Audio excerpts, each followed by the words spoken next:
Good morning, boys and girls. Well, here we are back at school, and I hope that you had a wonderful Easter vacation and Easter break, and that you celebrated the resurrection of Jesus with your family all week. And I hope that you're ready to get back to school and begin learning some things again.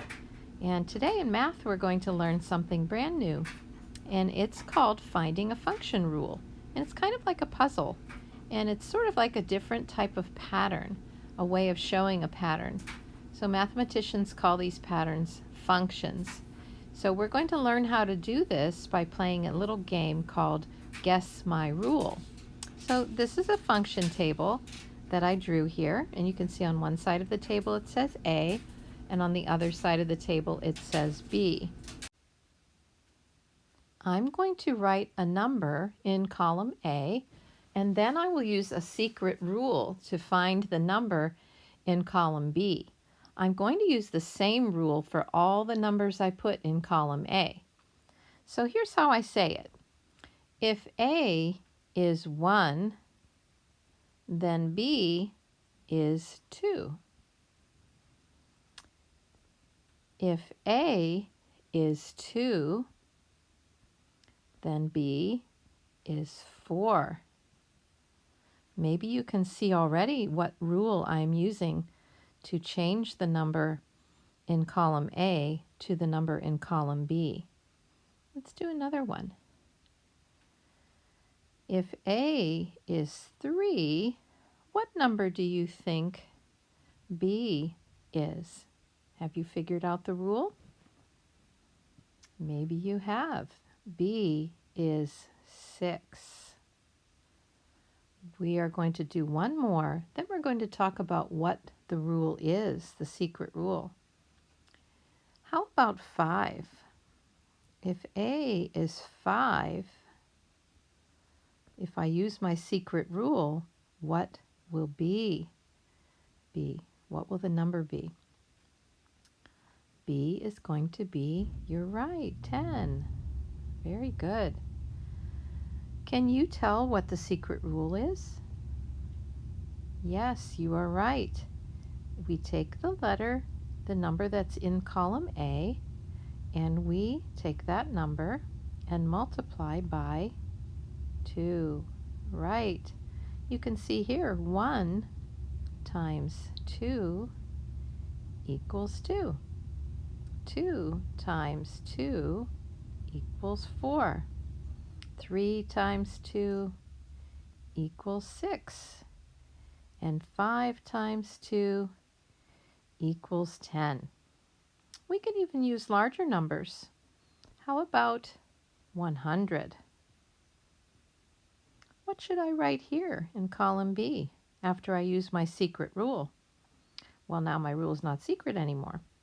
100 times 2 equals 200. Right. Very good. Let's do another one on the next page.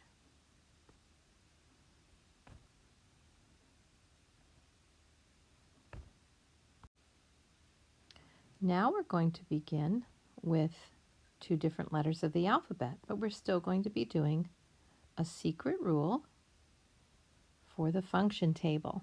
That's called finding a function rule. We're going to say these are going to be columns for the letters C and D.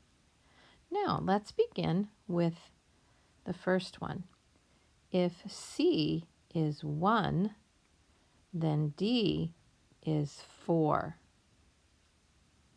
Let's do the next one. If C is 2, then D is 5. Maybe you're starting to figure out the rule. If C is 3, then D is 6. Have you figured out the rule yet? Let's try. If C is 4, what number should I write in the D column? You're correct if you said 7. Very good. Now let's skip over a couple of numbers and let's try writing in the C column, let's write 8.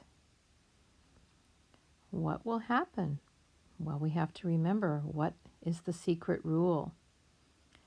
So let's think about what happened to 1 to change it to 4. What happened to 2 to change it to 5? And let's apply that same rule. What will happen to the 8? You're right. 8 becomes 11. It's time to talk about what our secret rule is. Let's write it way at the bottom of our table. If we take the number in the C column and we add 3, we call that C plus 3, we have our rule. That's our secret rule. Let's check and see if it works up here. 1 plus 3 equals 4. 2 plus 3 equals 5. 3 plus 3 equals 6. 4 plus 3 equals 7. 8 plus 3 equals 11. Now let's use a bigger number. How about 10? Let's see if you can answer. What would be the answer in column D? You are correct, 13, because 10 plus 3 equals 13. Let's use a bigger number. What about 50? What number would be in the D column if we apply the rule? Right, 53. You are correct, because 50 plus 3 equals 53. So you can see that all of the C numbers added 3 to get the number in our D column. Let's try another one on the next page. Now, in your homework, you may see a function rule written instead of vertically, like we've just been seeing it, you might see a horizontal function rule. You might see it like this. It will have A and then B underneath. So you can see it's horizontal instead of vertical. Now the numbers are going to go in a horizontal fashion. Let's start with the number 0. And let's try to figure out the secret rule. If A is 0, B is 0. That's a strange one. If A is 2, B is 6. Now you can see something happened. It's hard to tell on the first one. Let's do another number. If A is 4, then B is 12. Are you starting to understand it? The secret rule? Let's do one more number. If A is 9, B is 27. Have you figured it out? Let's see. A is the number we start with. If we take A times 3, we will get our answers for B, for our B column or B row. Let's see how that works. A, 0 times 3 is 0. 2 times 3 is 6. 4 times 3, 12. 9 times 3, 27. Let's do a couple other numbers. Let's do 10.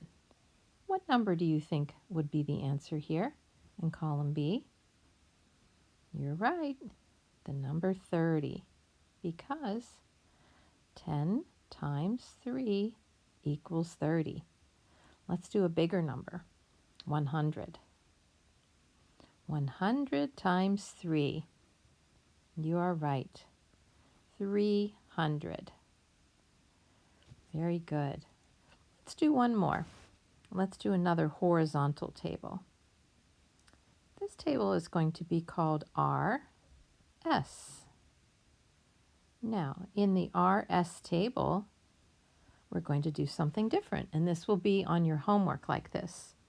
You will see some numbers in the R column and in the S column, and you will see At the end of the columns, you're going to see the rule.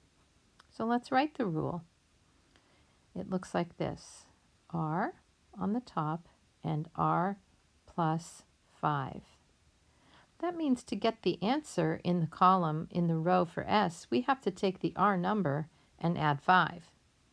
So let's do that. What if I have 2 in the r row? Correct. 2 plus 5 equals 7. So we have 7 in our S row.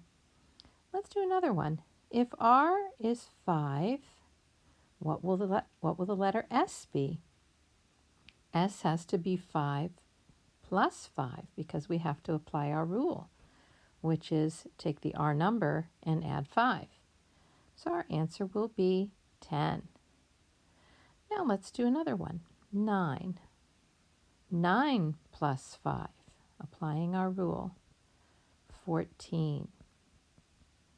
Now you might see something like this in your homework. You might see, now there's a number 7. Did you notice that these numbers are not in order? We started with 2, then we did 5, then 9, and now we're going back to 7. And it's okay. It doesn't have to be in order on a function table. It's okay if they're out of order. We might see them most of the time in order, but sometimes we'll see them not in order. We just still apply the rule. The rule here is r plus 5, so that means 7 plus 5. And our answer will be 12. Let's do one more. 20. If r is 20, what will the answer be for S? 20 plus 5. 25 is our answer. So boys and girls, we see that you have been learning about function tables today. We can multiply the number in the first column or row in a function table. We can subtract. We can divide. Or we can even add to get our answer for the second row or the second column in our function table. Most of the time on our homework, you are going to be seeing multiplying or adding. But every once in a while, you're going to see subtracting or dividing being the rule. For instance, the rule might be a minus 2. Or the rule might be b divided by 2. Okay, so I hope you enjoy the function tables and trying to figure out the secret rules on your function tables. And I hope you enjoyed today's lesson. Bye-bye, boys and girls. I miss you a lot. God bless.